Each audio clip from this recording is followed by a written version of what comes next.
출애굽기 20장 18절에서 21절 말씀 보도록 하겠습니다. 뭇 백성이 우레와 번개와 나팔 소리와 산의 연기를 본지라 그들이 볼 때에 떨며 멀리 서서 모세에게 이르되 당신이 우리에게 말씀하소서 우리가 들으리이다.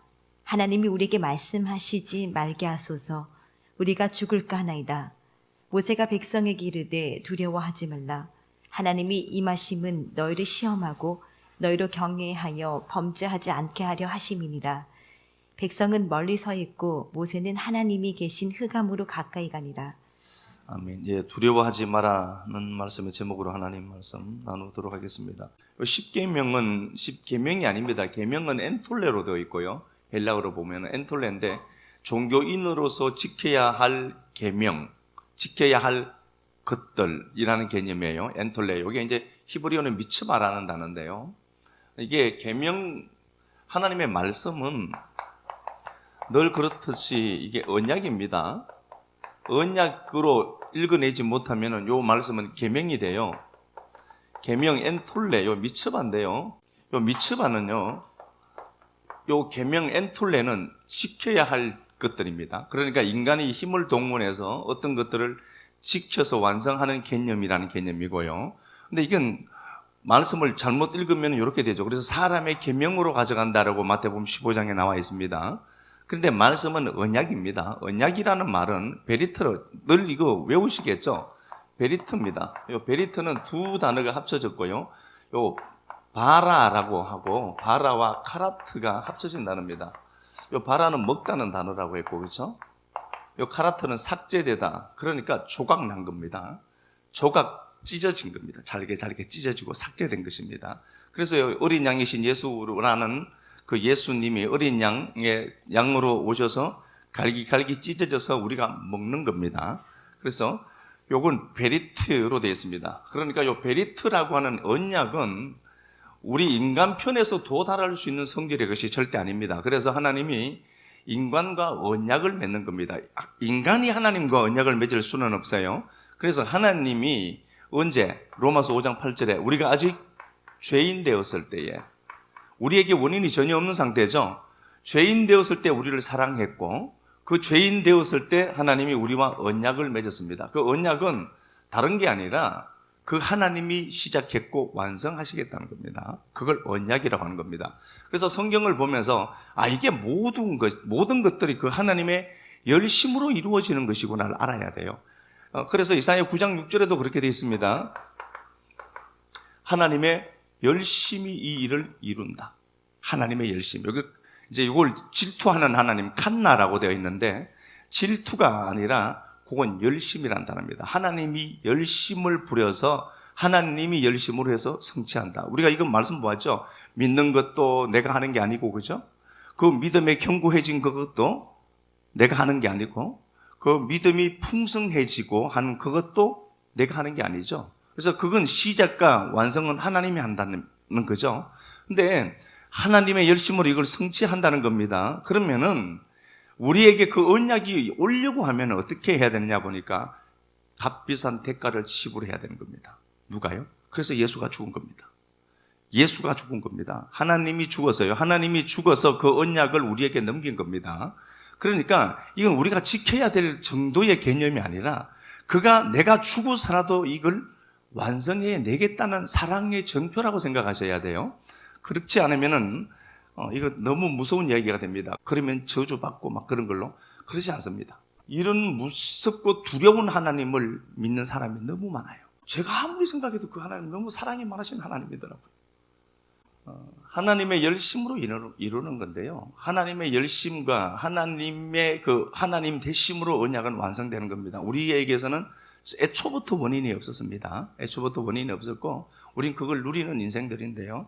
10계명을 이제 말씀을 했고요. 19장에서 보면은 21절에 그렇게 말씀하시죠.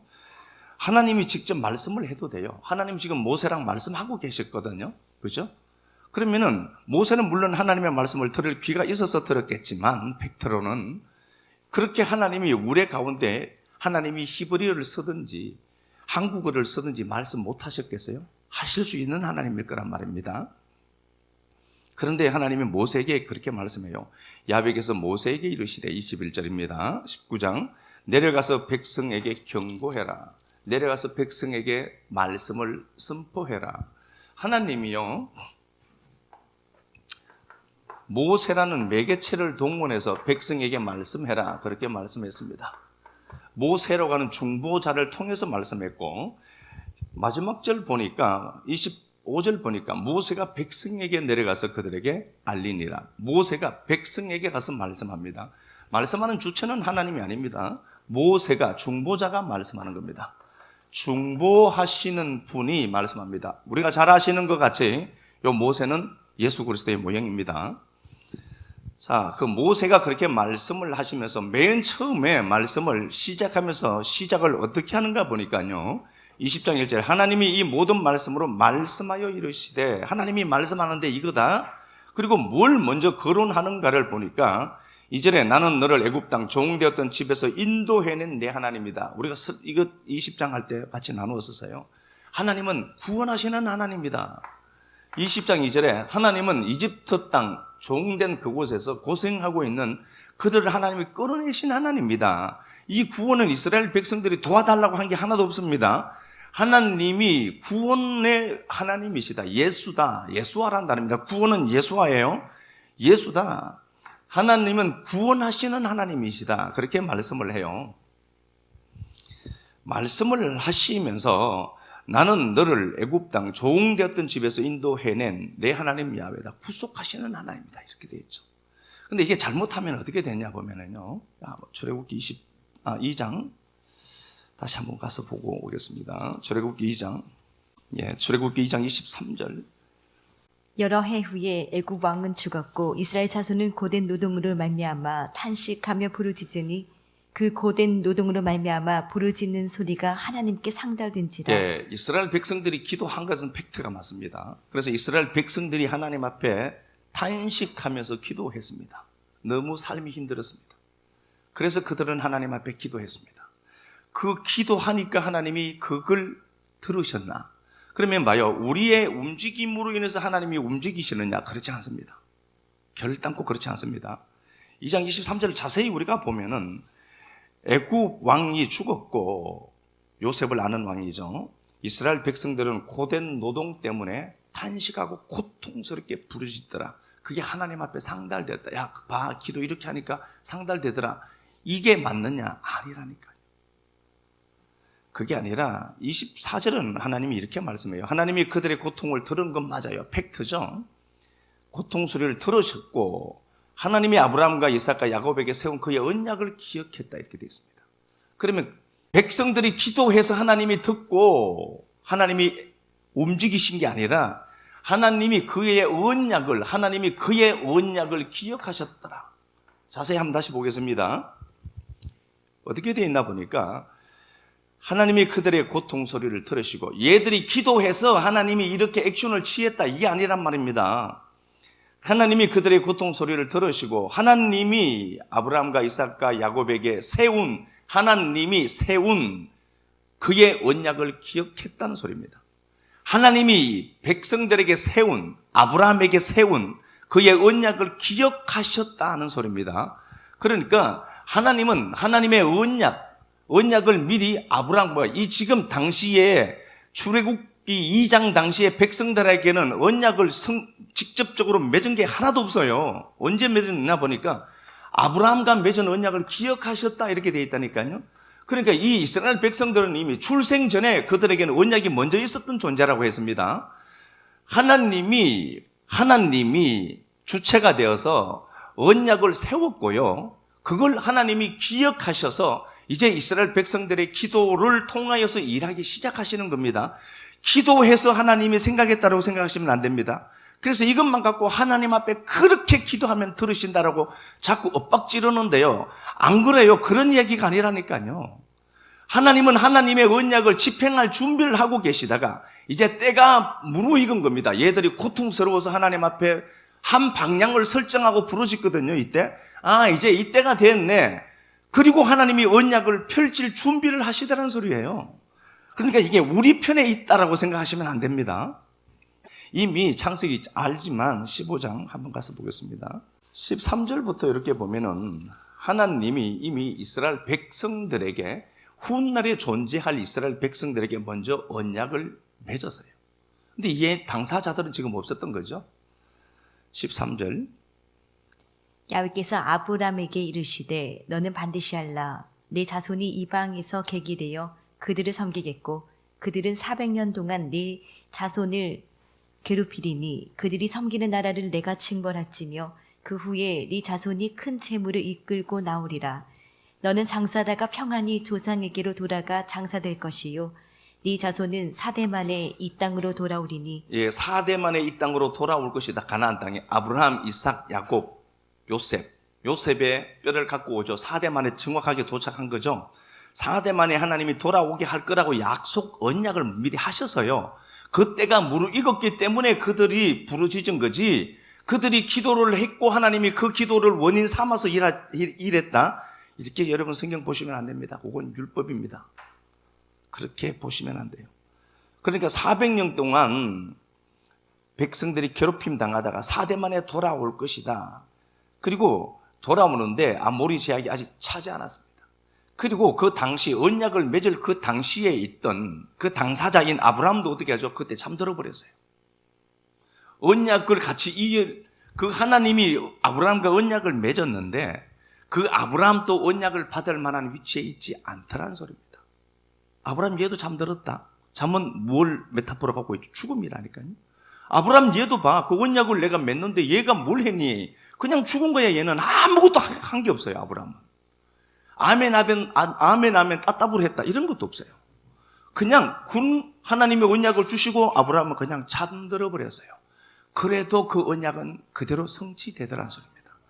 하나님이 그런 하나님이다. 그죠? 그런 하나님이다. 그래서 이집트 땅에서 끌어내시는 사랑 많으신 하나님은 구원의 하나님이시다. 그 구원을 성취하시는 하나님이시다. 그죠? 자, 다시 본문 한번 가서 보겠습니다. 다시 본문 가서 한번 보겠습니다. 자, 그리고 하나님이 구원의 하나님을 20장 2절에서 소개를 해요. 그 소개를 하시고요. 하나님은 우리가 그 십계명에 대해서 말씀을 다 우리가 나누어 봤기 때문에 나 외에 다른 신을 섬기게 하지 마라 이런 말이 아니라고 했죠. 그죠? 내가 너에게 다른 하나님을 잊지 않을 거야 라는 개념이라고 했죠. 그럼 여기서 나오는 언약은 누가 완성하겠다는 거죠? 그분이 하겠다는 소리예요. 그러니까 십계명은 우리가 지키는 게 아니라 하나님이 이루어야 될 하나님의 열심으로 하나님이 성취해야 될 하나님의 일이라는 소리겠죠. 그죠? 이거 우리가 할 수 있는 게 아니라니까요. 못해요, 우리는요. 그렇게 했고, 이제 6절 말씀을 보면은 나를 사랑하고 계명을 지키는 자, 샤마를 간직하는 겁니다. 생명으로 가지는 거죠, 계명을. 생명으로 가지는 자는 그 천대까지 은혜를 베푼다. 하나님은 은혜를 베푸시는 하나님입니다. 아버지를 바꿔서라도. 그렇죠? 그렇게 말씀을 하고 계시죠. 이제 두 번째 돌판에서 뒤쪽이니까 34장 가서 보겠습니다. 첫 번째 돌판을 깨어버렸고요. 이건 우리가 지난 시간에 말씀을 나눈 건데요. 첫 번째 돌판을 깨야 되죠. 이게 율법의 돌판이니까 이걸 깨야 두 번째 돌판이 나와요. 두 번째 돌판은 모세에게 만들어 오라고 하거든요. 그러면은 모세는 누구의 모형으로 나와요? 예수의 모형으로 나온단 말입니다. 그러니까 그 두 번째 돌판은 누가 만들어 오죠? 똑같아요. 십계명은 똑같이 지키는데 두 번째 돌판은 모세가 만들어 와요. 그러니까 그 모세는 예수의 모형이란 말입니다. 그러면 두 번째 돌판은 누가 만드는 거냐 보니까 예수가 만들어 오는 거예요. 그래서 요한 1서에 그렇게 말씀하는 거예요. 야, 내가 너희들에게 세 계명을 말하는데 세 계명은 곧 옛 계명이다라고 했다니까요. 그러니까 이거랑 이게 다른 게 아니고요. 그걸 율법으로 내가 지켜가는 게 아니라 하나님이 그걸 성취하겠다는 소리로 들어라. 그리고 모세가 두 번째 돌판을 만들어 오면서 그가 했던 소리가 바로 이거라고 했죠. 6절에 하나님이 당신을 선포를 하죠. 5절에 보니까 당신을 선포하면서 그의 앞에 지나면서 하나님은 자비롭다, 라함이라고 했습니다. 측은지심이에요. 긍휼, 어머니의 자궁이라고 했죠. 하나님의 엄마같이 우리를 돌보겠다는 소리예요. 스플랑크니조마이라고 했고, 그죠? 은혜롭고 하난, 인자, 헤세드, 진실, 아멘, 에메트인데 에메트가 거기에 아만에서 왔습니다. 아만은 양육하다는 단어예요. 내가 너를 양육해서 키워낼 거야 라는 소리예요. 하나님은 사랑이 많으시고 과실과 죄를 용서하시는 하나님입니다. 그죠? 그리고 아버지의 악을 3, 4대까지 갚는다는 것은 우린 이걸 피할 방법이 없다. 아버지를 못 바꾸니까. 그래서 그 하나님이 우리 아버지가 되어서 아버지가 바꿔지는 역사가 있다. 제가 그렇게 말씀드렸잖아요. 하나님은 어떤 하나님인가 보니까 그 구원의 하나님은 사랑이 많으신 하나님이시다. 하나님은 무조건 징벌을 가하시는 그런 하나님이 아니라 우리가 육신의 자녀들을 키워봐도 그 새끼가 잘못하면 무조건 징벌합니까? 못 이기면서? 못 이기잖아요, 우리요. 벌벌벌 떨면서 어떻게 할지 모르잖아. 이게 그림자라니까요. 그 새끼와 내가 하나님과 자식의 상관관계 속에 있는 거잖아요. 못 이기잖아요. 그럼 위에 그림도 똑같은 거예요, 그냥. 그거랑 같은 거라니까요. 자식을 못 이기거든요. 그 하나님이 이제 그런 하나님이다. 자, 한번 보겠습니다. 이스라엘 백성들이 곡해한, 오해한 이스라엘 백성들 한번 말씀을 보면은, 자, 모세가 그 이야기를 10계명을 하나씩 백성들에게 선포를 했습니다. 자, 그렇죠? 그렇게 선포를 하고 나니까 본문에 우레와 18절입니다. 우레와 번개와 나팔, 연기가 가득하고 진동하고 막 지진이 나고 막 그런 현상이 생겨요. 그러니까 시내산이 막 요동치고요. 이스라엘 백성들은 밑에 있고 여기 번개치고 천둥치고 연기가 자욱하고 땅이 진동하고 이게 19장 나오죠. 막 이 요동치는 현상을 본 겁니다. 그러니까 백성들은 그 하나님이 얼마나 두려웠겠습니까? 너무 무시무시한 하나님으로 보이는 겁니다. 백성들은. 하나님은 산에 계시고 모세는 하나님과 백성 사이에 이렇게 서 있고요. 모세가 10계명을 다 반포를 하니까 산이 갑자기 흔들리더니 천둥치고 번개가 막 오고 불탄 것처럼 여기 연기가 자욱하고 우리 현상 이거 보았으면 희뜩 뒤집어져요. 그 하나님을 보니까 이스라엘 백성들이 한 놈도 없이 벌벌 떨고 두려워하고 있었던 겁니다. 너무 무서운 거죠. 이 하나님을 보면서 이야, 하나님 이렇게 무서운 하나님이다. 자, 두려워하죠. 모세에게, 자, 다시 보겠습니다. 18절. 백성이 우레와 번개와 나팔 소리와 산의 연기를 본지라. 현상으로 나타나는 하나님을 보면서 두려움에 사여버린 겁니다. 그들이 볼 때에 떨며 멀리 서서 벌벌벌 떠는 거예요. 너무 극한 두려움, 공포. 야레라는 단어가 공포라는 단어예요. 두렵다는 단어가. 공포에 사여 있는 겁니다, 지금. 모세에게 이르되 우리에게 하나님 말씀 더 이상 하지 말라고 해라.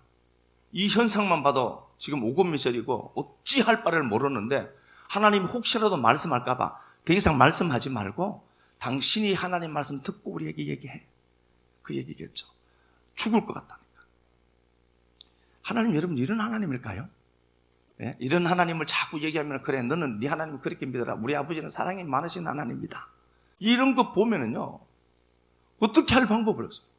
은혜로 값없이 구원을 얻었는데 그 구원은 내가 어떻게든 쟁취해야 되는 것처럼 착각하게 만든다니까요. 우리에게 말씀하게 하지 마세요. 우리가 죽을까 합니다. 그러니까 모세가 백성에게 이르되 두려워하지 마라. 두려워하지 마라. 하나님 그렇게 무서운 하나님 아니란 겁니다. 모세는 경험했거든요. 모세는 그 하나님을 정확하게 알거든요. 두려워 떠는 백성들에게 두려워하지 마라. 두려움의 하나님이 아니란 겁니다. 사랑에는 두려움이 없어요. 어디서 나오죠? 요한일서 4장 18절. 사랑에는 두려움이 없나니. 두려움이 없어요. 사랑과 두려움은 양면이겠지만 하나님은 무섭고 두렵고 막 채찍질하고 못하면 상벌 주고 그런 하나님 아니라니까요. 자녀들도 그렇게 키우면 안 돼요. 상벌에 갇힌 자녀들로 키우면은요, 잘하면 상 주고 못하면 자꾸 벌만 주는 하나님으로 아버지 상을 왜곡해서 하나님 상을 만들어낸다니까요. 그렇지 않아요. 자식이 아무리 잘못해도 뒷수습은 애비가 합니다. 그게 진짜 하나님이지. 하나님을 우리가 제대로 이해해서요, 여러분 두려움의 하나님을 느끼려고 하거든. 이런 게 조금이라도 엄습해 오거든. 속지 말았으면 좋겠어요. 두렵지 않습니다. 우리 아버지는 한없이 사랑이 많으셔서 내가 갖고 있는 다 털어먹어도 오히려 그 탕자 보고 살찐 거 잡아서 주시는 하나님이지, 너 회개 좀 해보자 한마디 하잖아요. 그 하나님은 절대로 그렇지 않습니다. 하나님이 사랑이 많아요. 그 우리 아버지는요, 사랑이 많아서. 자, 그 하나님을 이제 말씀을 했고요. 모세가 중보하죠. 중간에서 하나님을 두려워하지 마라. 하나님을 두려워하지 마라. 하나님의 임하심은, 하나님이 나타나 보이죠. 두렵고 떨림으로 나타났습니다. 자, 하나님이 크고 두려움의 대상으로 느껴진 거죠. 백성들 보기에는요. 물론 하나님도 이렇게 안 나타나시고 따뜻하게만 나타나시면 좋을 텐데 뭘 이렇게 요란스럽게 나타나서 백성들이 이렇게 고통스럽게 하는지. 그러면 하나님이 두려움의 하나님으로 나타났단 말입니다. 왜 두려움의 하나님으로 임했는가를 보면은 너희를 시험하는 게 목적이래요. 자, 그러면 하나님이 시험하느냐, 이게 말씀 나누었죠. 하나님은 아무도 시험하지 않는데요. 야고보서 1장에 시험했다는 단어. 자, 우리 이거 알지만 한번 가서 보겠습니다. 야고보서 1장 12절, 1장 13절 한번 볼까요?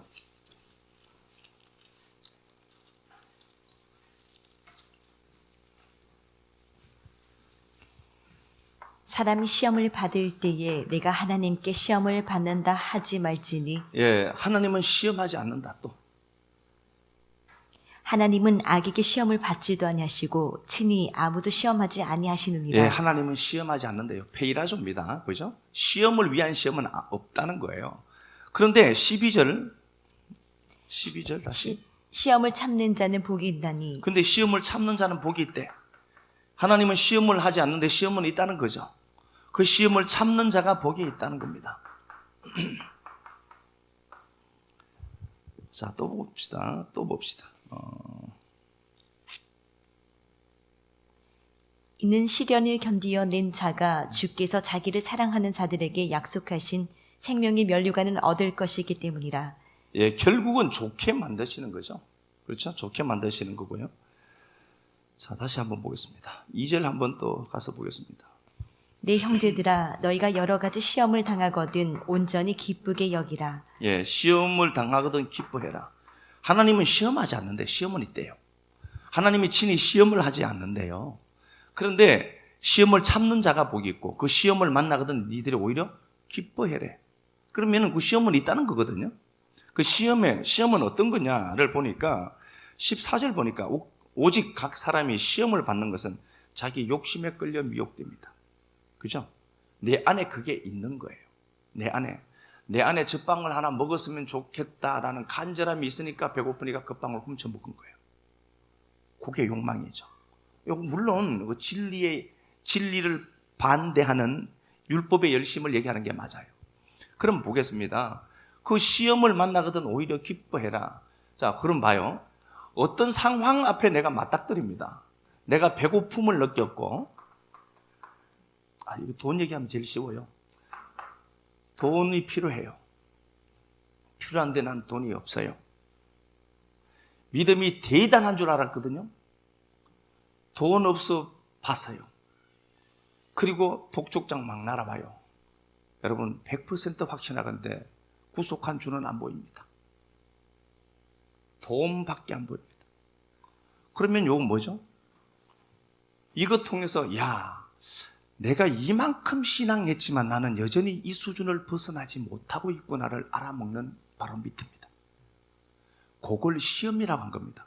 우리가 대단한 걸로 보이죠. 목사가 대단한 걸로 보이기도 하고요. 그죠? 그렇지 않습니다.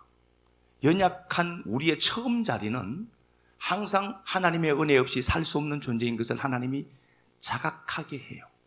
그래서 오늘까지만 해도 지구를 들어 움직일 만한 믿음이 있었는데 내일 되면 푹 주저앉아 있어요. 엘리야.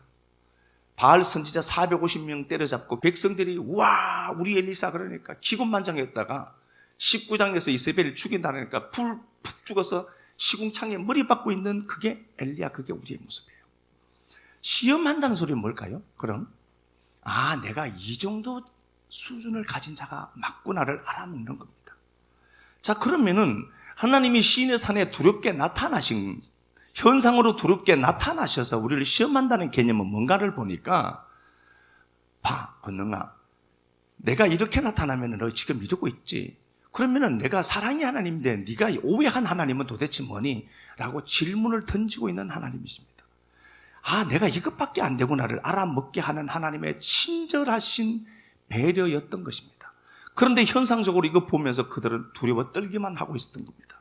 아, 내가 지금 하나님과의 관계가 제대로 되어 있지 않아서 너무 하나님을 무섭고 두려운 하나님으로 내가 인식하고 있었기에 내가 이처럼 두려워했구나를 알아먹는 그 시험을 말씀하는 겁니다. 이건 하나님이 시험하지 않지만 하나님 앞에 딱 세워진 인생은 이 시험을 할 수밖에 없는 구조를 갖고 있다는 거예요. 그래서 그 시험을 만나거든 오히려 기뻐해라. 네가 누군지 정확하게 그거 아니까. 그래서 그 사람을, 그 사건을 내 삶에 동원하는 거예요, 하나님이. 괜찮은 줄 알았는데 괜찮지 않고 허물어지는 내 모습들이 보이거든. 하나님 왜 너냅니까? 나를 제대로 볼 수 있는 눈 열어주셔서 감사합니다. 그렇게 얘기해야 되죠. 그것 때문에 두려우신 하나님으로 나타난 거예요. 그래서 그 모세가 야, 그 하나님 두려운 하나님 아니다. 그 중보자가 서서 그 하나님을 바로 인식하게 하려고 몸부림치고 계셨던 거예요. 그 예수님이 그 하나님의 진노하심을 보면서 야, 인생들아, 니들이 이거지. 그거 알았으면 돼서 그걸로 너를 두렵게 하고 혼내고 너를 막 징계하고 때리고 두르게 패는 부악한 아버지가 아니라 그 하나님이 사랑이 많은 하나님인데 네가 그 하나님을 곡해하고 왜곡해서 그 하나님을 아버지로 붙들고 있으니까 이렇게 나타난 거야. 그러니까 내가 막 두려운 거예요. 그러다가 이제 하나님을 제대로 이해해 보니까 두렵고 무서운 하나님으로 나타난 하나님이 오히려 사랑이 많으신 하나님으로 보이는 거예요. 그래서 오늘 본문에 다시 한번 가서 보겠습니다. 오늘 본문에 다시 가서 보겠습니다. 출애굽기 20장. 그 두려움이 20장입니다. 20장 20절. 모세가 백성에게 이르되 두려워하지 말라. 하나님이 임하심은 너희를 시험하고 네가 누군지 알게 하는 겁니다. 또 너희로 경외하여 두려움이 변해서 경외함이 발생하는 겁니다. 경외라는 단어도 야래고 두렵다는 단어도 야래예요. 똑같은 단어입니다. 그러면은 그 두려움이 오히려 그 하나님의 신실하심과 사랑이 많으심과 여전히 죄인 괴수인 나 같은 걸 벌써 버릴 만도 하실 터인데 끝까지 부둥켜 안고 사랑하시는 그 하나님의 눈물 나는 사랑을 알고 하나님에 대한 경외함이 생기는 거예요. 그 두려움이 변해서 오히려 더 좋은 쪽으로 하나님을 섬기고 하나님을 이해하고 그 하나님을 바라보는 매개체가 되는 겁니다. 좋은 거죠. 여러분, 두려운 하나님 믿으시면 안 됩니다. 당장 나타나서 진노할 것 같죠? 안 그렇습니다. 막말로 주일날 예배 빠져 먹으면 교통사고 나서 차바퀴 빠질 것 같죠? 그런데 그렇게 빠져도 차바퀴 빵꾸난 것 하나도 없죠? 하나님 그러잖아요. 속상하는 걸 못 사지.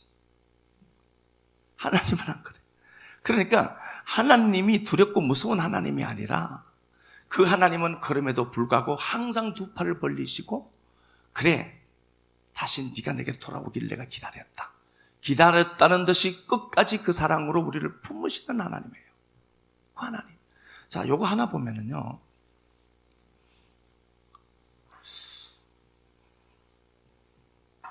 예루살렘 성전이 있습니다. 동쪽에 문이 있습니다. 동쪽에 문이 있습니다. 문이 굉장히 크죠. 성전 문은 굉장히 큽니다. 들어가는 문은 크고 또 성소문도 첫 번째 휘장으로 되어 있고, 그죠? 요 휘장으로 되어 있고 우리가 말씀 나누었습니다. 여기서 맞은편이 바로 감람산입니다. 감람산이 이렇게 있습니다. 거리가 2,000규빗 약간 됩니다. 2,000규빗입니다. 2,000규빗이면 약 900m입니다. 900m. 그러니까 지금 우리가 갖고 있는 눈으로 보시면 안 돼요. 900m는 그 당시에는 사람들이 눈이 좋아서 다 보는 거리예요. 아, 저거 김길수 가는구나. 알아먹어요. 이게 900m입니다. 자, 자꾸 제가 왜 이런 얘기를 하는가 보면은 감람산 정상에 뭐가 있나 보면은요, 감람산 정상이 있습니다. 로시라고 하죠. 머리라고 합니다. 거기에 암송아지를 태운 제단이 있습니다. 민수기 19장 가서 한번 보고 오겠습니다. 민수기 19장 1절부터. 야훼께서 모세와 아론에게 말씀하여 이르시되 야훼께서 명령하시는 법의 율례를 이제 이르노니 이스라엘 자손에게 일러서 온전하여 흠이 없고 아직 멍에 매지 아니한 붉은 암송아지를 내게로 끌어오게 하고 너는 그것을 제사장 엘르아살에게 줄 것이요 그는 그것을 진영 밖으로 끌어내어서 자기 목전에서 잡게 할 것이며 제사장 엘르아살은 손가락에 그 피를 찍고 그 피를 회막 앞을 향하여 7번 뿌리고 그 암소를 자기 목전에서 불사르게 하되. 예, 여기에 이제 뭐 복잡해요. 그죠? 복잡한데 11절 보면은요, 사람의 시체를 만진 자가 부정해요. 7일 동안. 그러니까 7일 동안 진 안으로 못 들어옵니다. 시체를 접촉한 자면은. 그러면 들어올 때는 정결 예식을 치르고 와야 되는데 어떻게 하는가 보면은 암송아지 제단이 여기에 감람산에 있습니다. 정상에 로시라고 하는 감람산 정상에 제단이 하나 있어요. 암송아지 태운 걸로 하는 겁니다. 그러면 암송아지를 태워서 그 재를 만들어 둬요. 진 밖에서 제사장이 그러고 있다가 시체를 만진 자가 시체 만진 자, 그러니까 뭐 그 당시에는 실제로 시체 만진 자죠. 근데 실제로 이건 누구 모습이죠? 우리예요. 죽은 자 우리가 진 안으로 들어가려고 하면은 이 암송아지 재를 탄 물에 씻어야만 정결해져요. 그렇게 해서 그들이 들어가게 돼요. 그러면은 어떻게 하냐 보면은 암송아지를 태우죠. 암송아지를 잡아서 피를 뿌리고, 지금 제사장이 이 얘기를 하는 겁니다. 봐요. 붉은 암송아지의 재가 있는데 제사장 엘르아살에게 줄 것이고, 제사장이 잡아요, 이거요. 예? 아무나 못 잡는 겁니다. 물론 레위인들이 잡겠지만. 그러면요, 암송아지 제단에서 암송아지를 잡을 때 바로 900m 앞에 예루살렘 성전이 있습니다. 여기서 제사장들이 성전 문을 확 다 열어요. 예? 성전 문을 이렇게 다 오픈합니다. 다 오픈해요. 오픈하고 신호를 줍니다. 뭐 깃발을 주든지, 그건 제가 정확하게 모르겠어요. 신호를 주면은 목을 따고 불을 태우기 시작합니다. 자, 암송아지를 재로 만들어야 그 재가 태워진 물에 손을 씻고 정결식을 하고 진 안으로 들어온단 말입니다. 요걸 태울 때는 어떻게 하냐 보니까 성전 문을 열어요. 그리고 성전 문에 열리고 성전 문에서 성전 안에 있는 제사장이 신호를 보내는 순간에 암송아지 죽이고, 요 모든 과정들을 여기에서 진두지휘해요. 싹 다 이렇게 하는 겁니다. 자, 다시 한번 봅시다. 3절 보면은 너는 그것을 제사장 엘르아살에게 줄 것이요, 암송아지죠. 그는 그것을 진 밖으로 끌어내는 겁니다. 진 밖으로. 그래서 이스라엘 백성들에게 2000규빗 넘는 걸 진 밖이라는 개념으로 가진 겁니다. 아셨죠? 2000규빗이 넘는 곳은 바로 예루살렘 동서남북으로 2000규빗이 있어요. 요건 거룩한 땅입니다. 동서남북 2000규빗. 2000규빗 밖의 땅은요, 요건 부정한 땅입니다. 거룩하지 못한 곳입니다. 그런데 감람산, 요게 진 밖이에요. 2000규빗이거든요. 여기서 암송아지를 잡아서 죽이고 요 재를 갖고 이스라엘 백성들은 깨끗하게 하는 겁니다. 이렇게 하는 겁니다. 자, 이곳을 누가 또 한 사람이 또 지나가는데요. 사무엘하 15장 한번 가서 볼까요? 사무엘하 15장 32절 한번 가서 보겠습니다. 30절 보고 32절 가서 보겠습니다. 다윗이 감람산 길로 올라갈 때에 다윗이 감람산으로 올라가죠. 또 봅시다. 32절. 다윗이 하나님을 경배하는 마루턱에 이를 때에 마루턱 로시 꼭대기입니다. 정상을 얘기하는 겁니다. 감람산 정상에 이를 때 후세가 나와요. 서두르는 자가 만나러 와요. 후세가 나와서 다윗을 살려내죠. 후세의 모략 때문에 어쨌든 하나님의 개입이 있었고 많은 일들이 있었지만요. 다윗도 도망갈 때 이 감람산 예배처 제단에서 후세를 만나요. 그 인생을 회복시켜 줄 자를 여기서 만나요. 굉장히 중요한 공간이죠. 침밖이지만, 그죠? 그래서 예수님이 어디서 죽었나는 학자들 간에 견해는 많아요. 지금 성모교회다라고 하는 데인데, 그건 정통 캐톨릭에서 예수는 골고다라는 곳에서 죽었다라고 하는데, 그게 만약에 제대로 성립이 되려면, 자, 누가복음 23장 가서 보겠습니다. 누가복음 23장. 하나님이 두렵고 무서운 하나님이 아니라 사랑이 많으신 하나님인 것을 제가 설명하는 겁니다. 누가복음 23장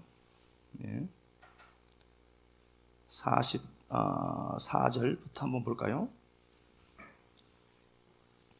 때가 제6시쯤 되어 해가 빛을 잃고 온 땅에 어둠이 임하여 제9시까지 계속하며 성서의 휘장의 한가운데가 찢어지더라.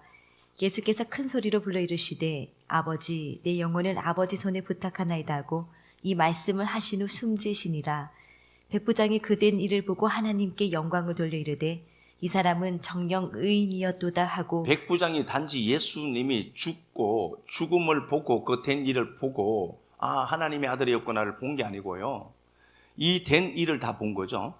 47절 보니까 백부장이 그 된 일을 보고 이렇게 됐습니다. 많은 일들이 있는데 그 일들을 그가 보고 있었다는 소리입니다. 자, 그러면 어떤 일이 있었는가를 우리가 보면은 백부장이 동쪽에 성문이 있고요. 성문이 열려 있고 이렇게 열려 있다. 요 성전입니다.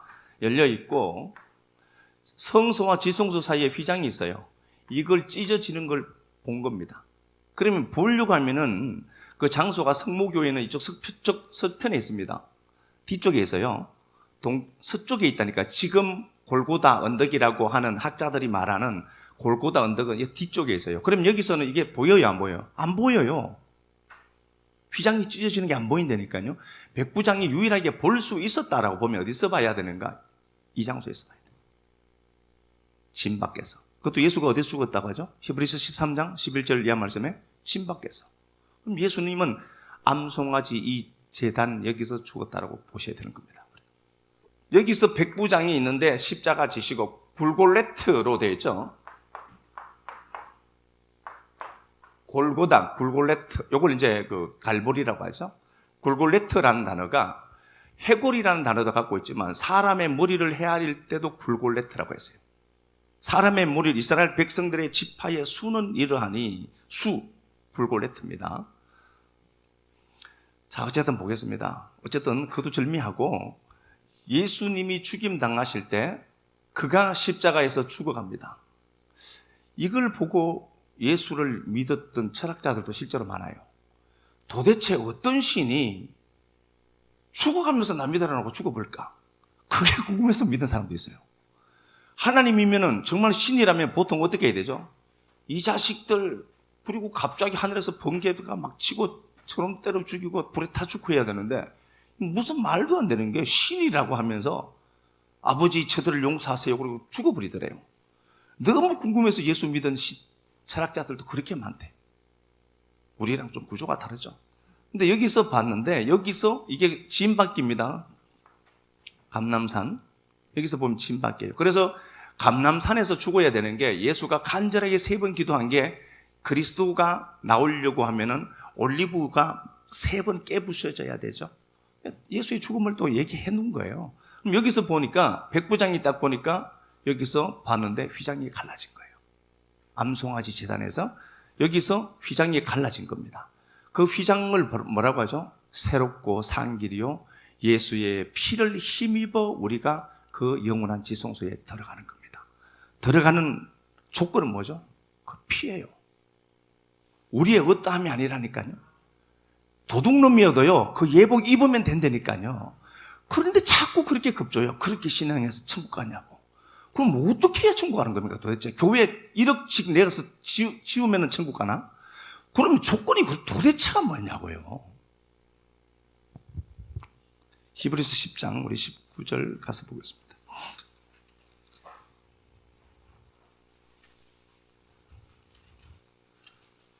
히브리서 10장 19절 그러므로 형제들아 우리가 예수의 피를 힘입어 성소에 들어갈 담력을 얻었나니 예, 영원한 지성소 얘기하는 겁니다. 뭘 힘입어서 가죠? 내가 어떻게 살았느냐 이 결과로 가는 거냐? 아니라니까요. 예수 피로 가요. 예수님이 이 암송아지 이 제단에서 죽임당하실 때 골골레트 사람의 머리를 헤아리면서 이 권능이가 나 때문에 들어오겠네 하나님이 셈을 하셨겠죠. 여기서 여기가 지인 바뀌고 지인 바뀌어서 죽임당하니까 성소의 휘장이 확 찢어져 버려서 새롭고 산 길이 열려버린 겁니다. 그럼 뭘로 가는 거예요? 피로 간다고 하잖아요.